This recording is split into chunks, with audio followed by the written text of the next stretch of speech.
Do something different the next 90 days than you did the last 90 days, like picking up the books to read. Do something different, like the new health disciplines, relationship with your family, whatever it is, doesn't matter how small it is. If you'll start doing different things with the same circumstances, since we cannot change the circumstances, but we can change ourselves. We can change what we do. Then he gave me another secret to success when he said, what you have at the moment, Mr. Rohn, you've attracted by the person you've become. What you have at the moment, you've attracted by the person you've become. Few little simple principles here. Once you understand these, it starts to explain so much. Now, sometimes it's a little tough to take, blaming yourself instead of the marketplace, taking responsibility instead of putting it off on someone else.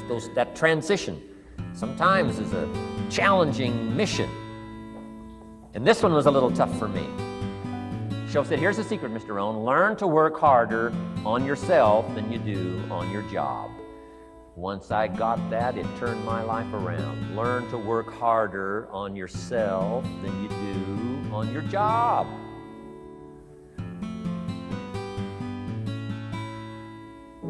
He said, if you work hard on your job, you'll make a living. If you work hard on yourself, you can make a fortune. If you would have known me at age 25, you would have said, Jim Rohn's a hard worker. If you'd have known me, you'd have said that. I'm the guy, I don't mind coming a little bit early, staying a little bit late, I don't mind that. You'd have said, well, Jim Rohn's a hard worker.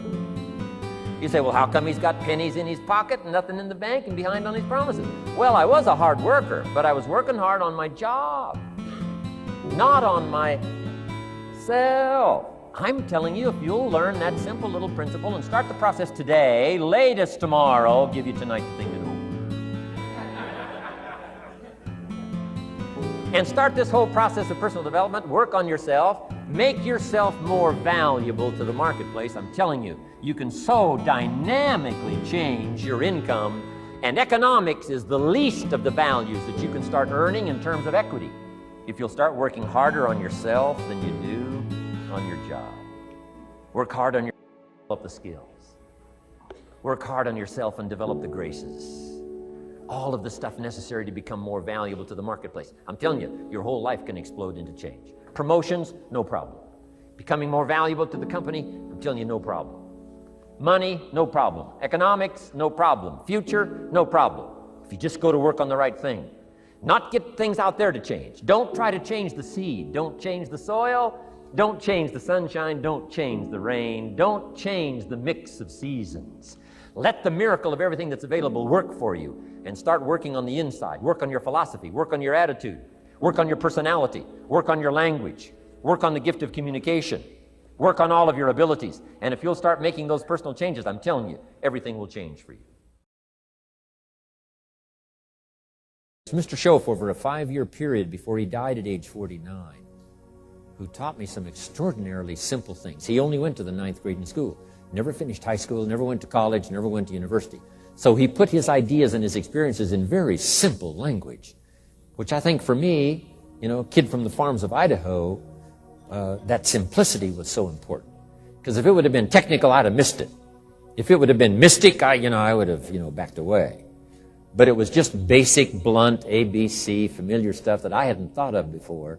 And he did start to remind me, and those ideas changed my life.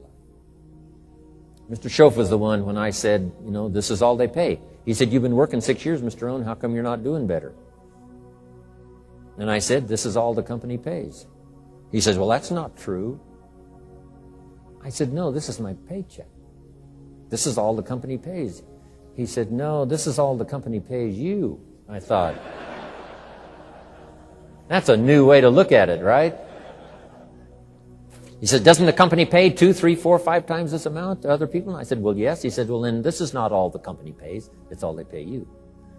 And if you qualified, wouldn't your income grow 2, 3, 4, 5 times? I said, I suppose. So he said, we don't have to work on the company. We have to work on you.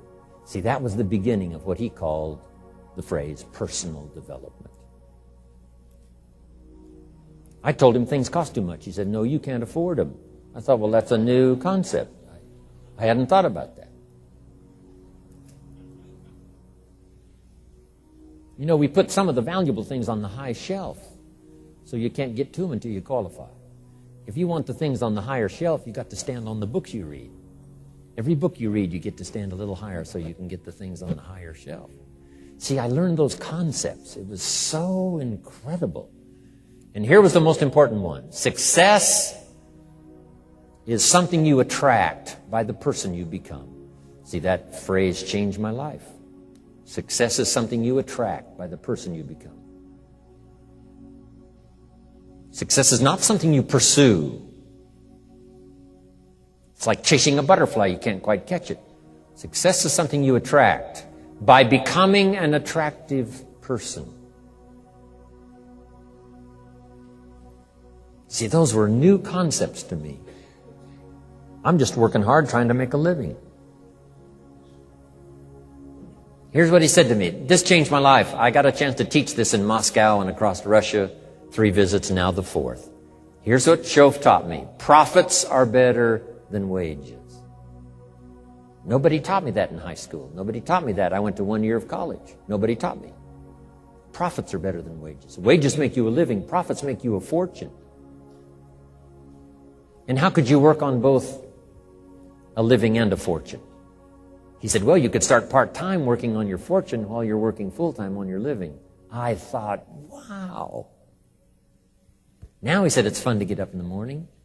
Not just getting up, go to work to pay the rent, but to get up to go to work to make a fortune. First, to make a living for my family. Second, to make a fortune. And he taught me how to make both a living and a fortune. Guess what I did? I learned how to make both a living and a fortune. And I found out anybody could do it once they get the information. And at age 25, I started receiving this extraordinary information. Here's what he said. Your income is directly related to your philosophy, not to the economy. I thought, no one ever told me that. I kept hoping the economy would change. He said, no, your philosophy has to change. I assured him that I had my fingers crossed. He said, that won't help. Then what could I do to change my income and multiply it by 2, by 3, by 5, by 10, and then multiply it by 10 again? What could I do? And he started giving me the disciplines and the process of learning the skills to change my life. This was an extraordinary man. Those were extraordinary times for me. Life-changing in every manner that you can imagine. But very simple ABC concepts. Here's what I learned. Not to search for the exotic until you've discovered the basic. And those basic philosophies that he shared with me during that time were life-changing. Success is something you attract by the person you become. Success is not something you pursue, chase, run after. Success is something you develop, something you become. You attract success. So the whole key to unlock all the treasures, whether it's economic treasures or spiritual treasures, financial, social, personal, every way you can possibly think of, is by your own personal development. And then he added one more, which is so important, and it's probably worth the price of the seminar. Here it is. What you become is much more valuable than what you get.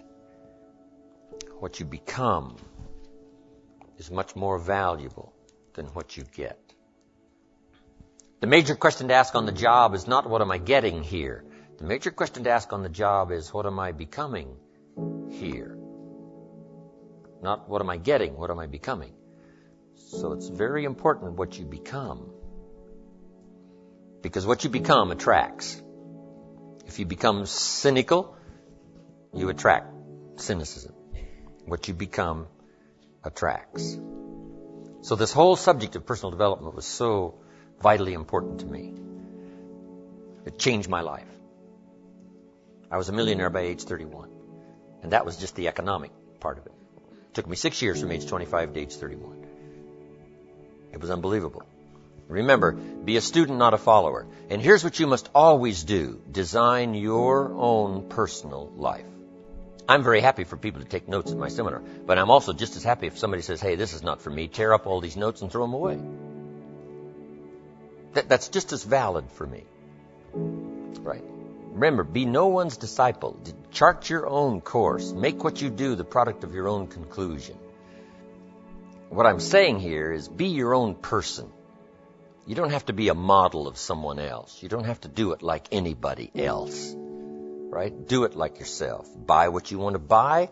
Listen to what you want to listen to. Make changes if you want to make changes, and don't make changes. Right? It's your life, I'm telling you. And don't let anybody persuade you any different. Success is not a stereotype.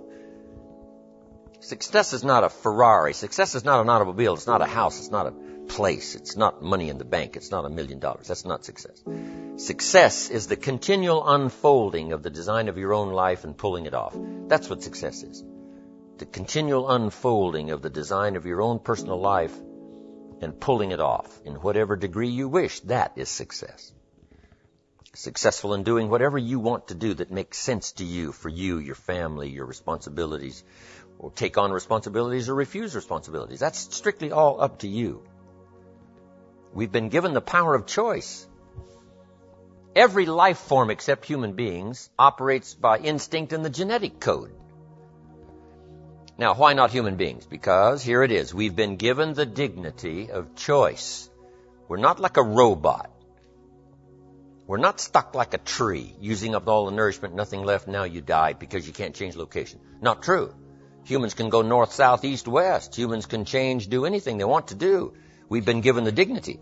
But here's what's interesting about all life form except humans. Every life form except humans strives to the max of its potential. How tall will a tree grow? As tall as it possibly can. You never heard of a tree growing half as high as it could.